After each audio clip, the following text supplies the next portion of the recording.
hardcore hammers by the side of Alistair Overeem. Third man in the ring, the legendary Nobuaki Kakura.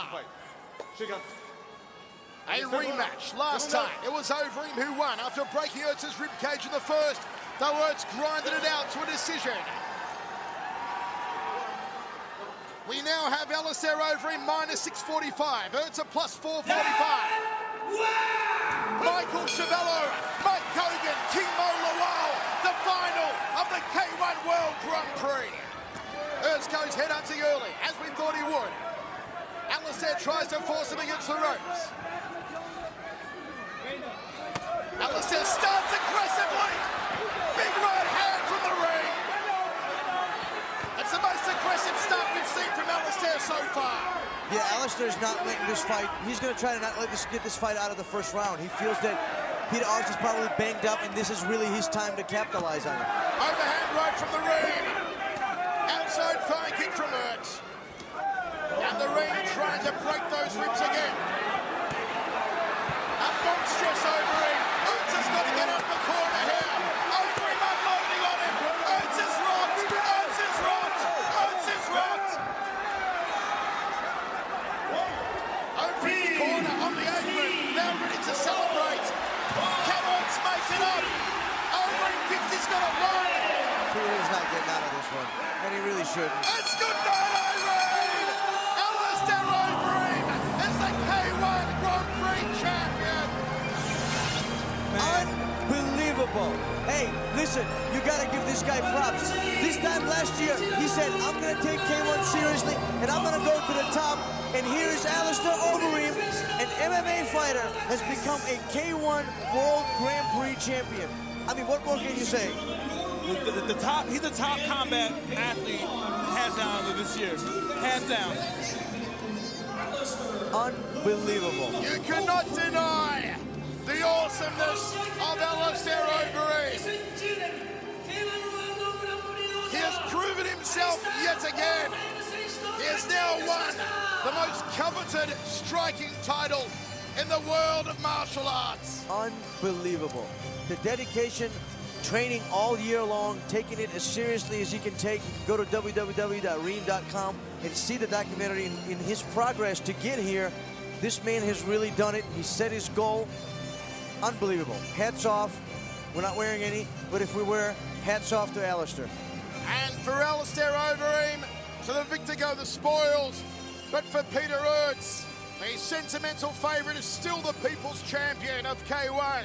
Because tonight, King Mo, he pulled off a victory that will be talked about for a long time to come, becoming the first man ever in history to eliminate Semi Shulk from a tournament.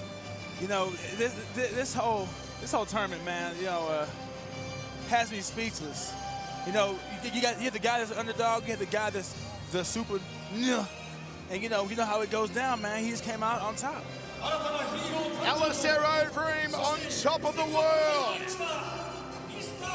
Mixed martial arts world heavyweight champion, and now the K-1 world champion, and the sportsmanship here in center ring. Alistair just hoisted Peter Aerts over his head. What a show of sportsmanship from the ring. He is a gentleman, Mike. Oh, absolutely. And, you know, as the saying goes, and correct me if I'm wrong, I'm not really good with sayings, but I saw further by standing on the shoulders of the giants. And Peter Aerts, he's a giant of K-1. You know, he is at the end of his career. He has proved everything there is to prove. He has shown everything there is to show. And yet here, at age, whatever, what is he, 39, almost 40 years old, Peter Aerts is still setting records. I hope you enjoyed tonight. I hope you love the fight. I gave 100%, and I love you Japanese fans. Domo arigato gozaimasu. And in English, I would like to dedicate today's tournament, my wins, to a close friend of Golden Glory, Andy Eagle. He died tragedy a short time ago. It was a tragic event. I would like to dedicate this tournament to Andy Eagle. Thank you very much.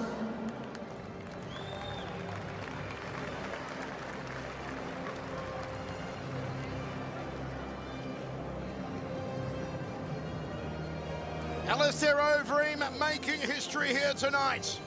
The first time ever any fighter has held a mixed martial arts world title as well as the K-1 Grand Prix title. Folks, we're going to take a break. We'll be back with more from the Aerts Coliseum.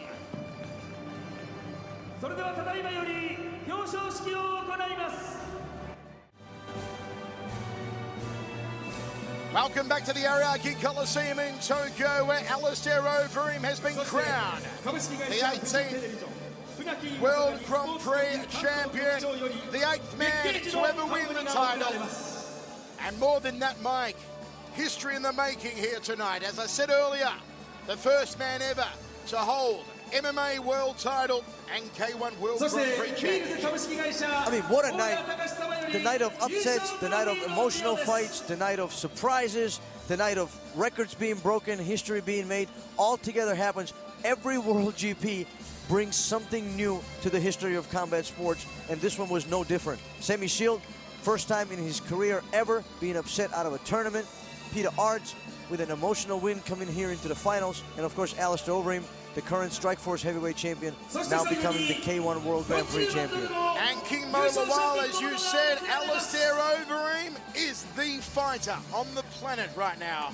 Yeah, hands down the fighter on the planet. You know, he's beat. You know, he's the top 3, top 4 MMA, and then he's the top guy in kickboxing. It gets no better than that. He is the master, indeed. Alistair Overeem, seemingly unstoppable. The Reem. Roberto Flamingo, Martin Dion, Bas Boone, and Peter Aerts may not have won the title, but he won our hearts yet again. Tom Herring, Branko Sikatika there with Aerts. He went over the audience here in the Aerts Coliseum. I'm sure wherever you're watching our broadcast around the world, Mr. K-1 captured your imagination. He did what nobody else could do, Mike. Just like he did in Seoul 2 years ago in the final 16. He stopped Sammy Schultz. Most definitely. And, you know, like I said, in Peter's time, his time has come. You know, he's dominated his time slot. Now he just takes it one battle at a time, and still, yet he's able to create new records, and that is, you know, upsetting Sammy Shield, of course, and getting him out of this tournament, making it to the final. Hey, doing the best he can to put up a fight. Sammy Schultz was a little exposed in the final 16 in Seoul by Hesdy Churches. And again here tonight, Mike, did he show that he is on a downward slide now, no longer the unstoppable monster that he has been for the last 5 years? Maybe not quite as dominant as he was, you know, when he won his consecutive titles, but I wouldn't really say downslope. You know, every fighter has a formula to be beaten. Otherwise, they would just be unbeaten for the rest of their life. It's just a matter of implementing that. Gokhan Saki there, a broken right elbow and a broken right hand. But King Mo Lawal, another fighter here tonight, Gokhan Saki, who captured our imaginations with that fantastic win over Daniel Gita. Man, you know, he's one of the smallest guys here in the tournament, and he fought like a big man. And he is, you know, he is the heart of a champ, and we'll see a lot of him in the future. A massive ovation for 40-year-old Mr. K-1, Peter Aerts. Well deserved, thoroughly earned. Evan Teixeira in the background there was impressive against Zimmerman. Tyrone Spong, how about him, Mike? That first round, you thought he almost had the ring. I mean, Tyrone Spong is probably, you know, I mean, in my book, he did exactly what he was supposed to do. He just came up a little short. I think he's, you know, he's gotten heavier. He's got to get used to that weight. You know, if he spends all of 2011 getting used to being heavier and getting back his groove, you know, he'll be back stronger than ever. Every fighter here had a story. You know, Gokhan Saki, phenomenal display of not only technique and speed, but also his undeniable heart. You know, it's just, like I said, every fighter here has a story. We cannot deny Daniel Gita as well. What a moment for him, making history, the first ever Romanian to qualify for the K-1 World Grand Prix. And Mike, you wonder what may have been had he not been injured or carrying a sickness. Yeah, and that's the thing, you know, what may have been. I'm more interested in what may have been if Gokhan Saki's arm wasn't broken, because even with just one arm and a total, I mean, I think he was still taking it to Alistair. So there's many what-if scenarios. What if Tyrone Spong was better used, equipped to his weight, and was a little quicker on his feet? You know, what if Peter would have done something phenomenal? And that's why year after year after year, we tune into the World Grand Prix final, and no matter who's fighting there, we'll always have the what if that excites us into watching it.